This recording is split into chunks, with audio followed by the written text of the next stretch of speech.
সম্মানিত দর্শক, আসসালামু আলাইকুম। দেশ প্রবাসের যারা আমাদের ইউটিউব চ্যানেল দেখছেন সবাইকে প্রীতি শুভেচ্ছা জানিয়ে আজকের প্রতিবেদন শুরু করছি। তো দর্শক, দেখতে পাচ্ছেন সামনে এক সুন্দর বোন দাঁড়িয়ে আছে। তার জীবনের গল্প শুনবো, তিনি কী বলতে চায়, তার বাস্তব জীবনের সত্য ঘটনা জানার চেষ্টা করব। আসসালামু আলাইকুম। ওয়ালাইকুম আসসালাম। ভালো আছেন?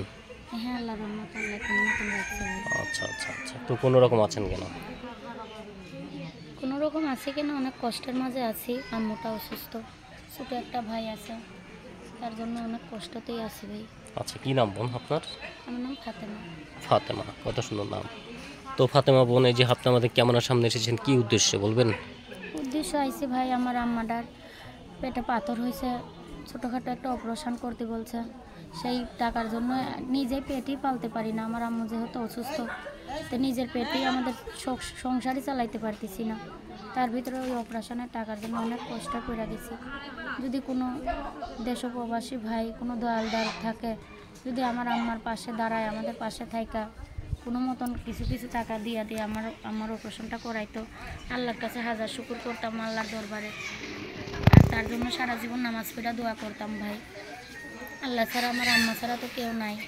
আমার আব্বা মারা গেছে ভাই, ছোটো একটা ভাই আছে 1.5-2 বছরের। আচ্ছা বোন, এখন কি আপনি বিয়ের উদ্দেশ্যে এসেছেন নাকি সহযোগিতার জন্য এসেছেন? ভাই, আমি সহযোগিতা চাই না। যে আমার বিয়ে করবে তার যদি দয়া হয় আমার আম্মার অপারেশন করার জন্য টাকা দিতে, সে করে দিবে। আর যদি দয়া না হয়, আমি তাতেও দুঃখ নাই। আমি বিয়ের শাদির আশায় আসছি। আমার বয়স তো হয়ে যাইতেছে, বিয়ের বয়স তো পার হয়ে যাইতেছে, সেরকম সমর্থ নাই, তার জন্য সেরকমভাবে বিয়ের শাদি হইতেছে না। আচ্ছা, তো আপনার বিয়ে শাদী হয়েছে নাকি আগে পরে? না, আল্লাহর মতো হয় নাই ভাই, হইলে সত্য কথাই বলতে। আচ্ছা, তো কেন হয়নি? কেন হয় নাই? বাবা নাই। অনেক জায়গা থেকে বিয়ার কথা আসে, তারা বলে ঘর সাজায় দিতে, মোটর সাইকেল দিতে, অনেক ডিমান্ড চায়।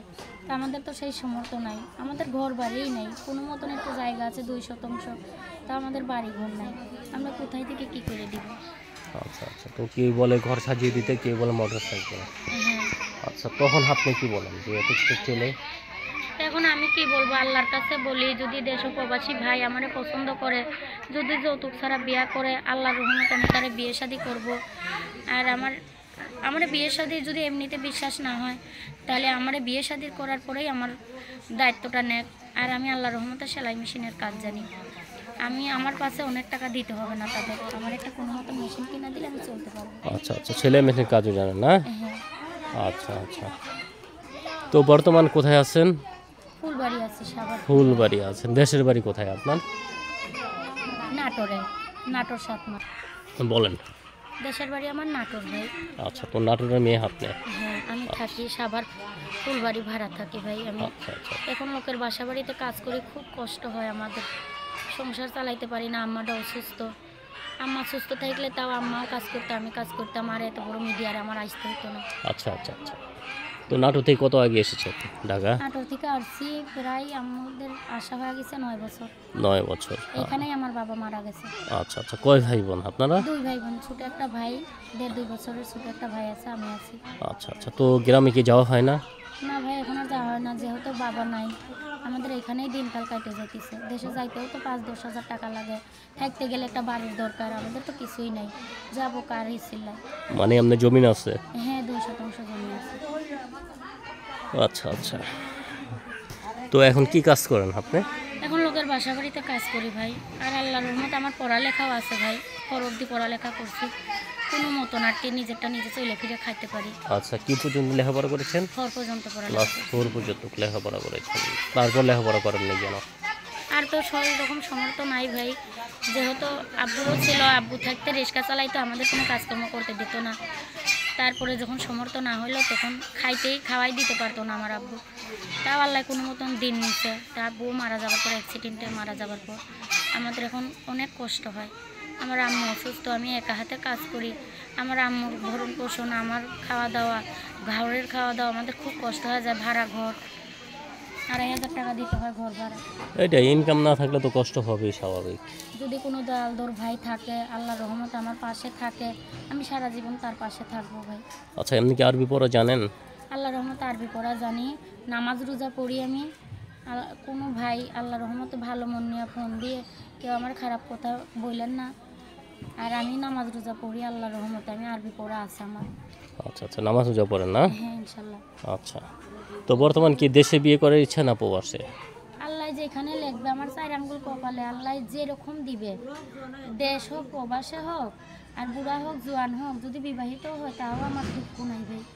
আমি সারা জীবন তার পাশে থাকবো যদি আমার এই কষ্টের মাঝে সে পাশে থাকে। তো এই যে কত সুন্দর স্মার্ট নারী, আপনি বিবাহিত হলেও কোনো সমস্যা নেই, কী কারণে বলুন তো বোন? এই যে গরিব ঘরের সন্তান ভাই, আমাদের তো কোনো সমর্থ নাই, আমরা চান চাইলেই চান পাবো না।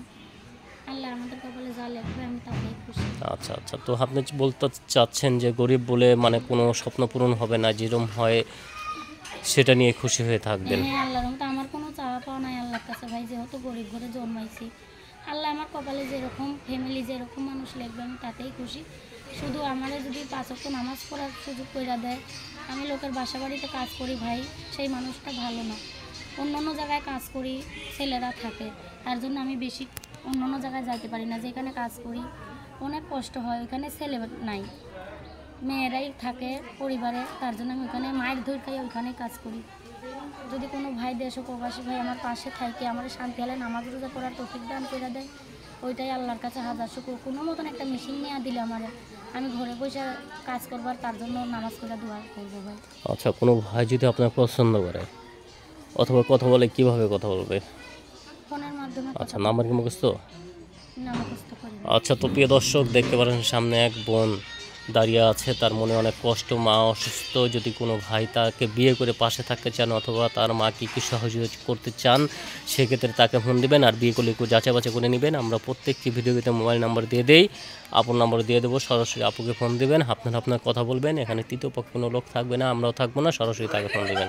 আচ্ছা, তো নাম্বারটা বলি, আমার সাথে সাথে বলেন। হ্যাঁ, নাম্বারটা হলো 01 01 93 93 07 07 01 01 616।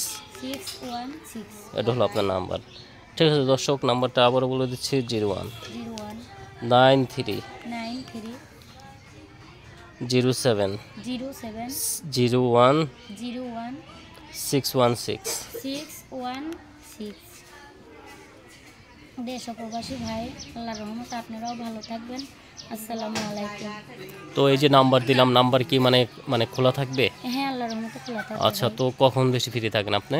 আমি সারাদিনই লোকের বাসায় কাজ করি, আমি তার ভিতরেও ফোন ধরার চেষ্টা করবো আল্লাহর রহমতে। মানে কোনো সমস্যা হবে না? না ইনশাল্লাহ এমনি কোনো সমস্যা নেই। আচ্ছা, তো দর্শকে আপনার জীবনের গল্প শুনছে, যদি শুনে বিবেচনা করবে, বিবেচনা করে আপনাকে ফোন দেবে। হ্যাঁ, তো আপনি ভালো থাকেন। ইনশাল্লাহ আপনারাও ভালো। আচ্ছা, তো প্রিয় দর্শক, আপুর জীবনের গল্প শুনলেন, যদি আপনার দেখা হয় বাকি জীবনের গল্প শুনবেন। সবাই ভালো থাকেন, সুস্থ থাকেন, নিরাপদে থাকেন। আসসালামু আলাইকুম ওয়া রাহমাতুল্লাহি ওয়া বারাকাতুহু।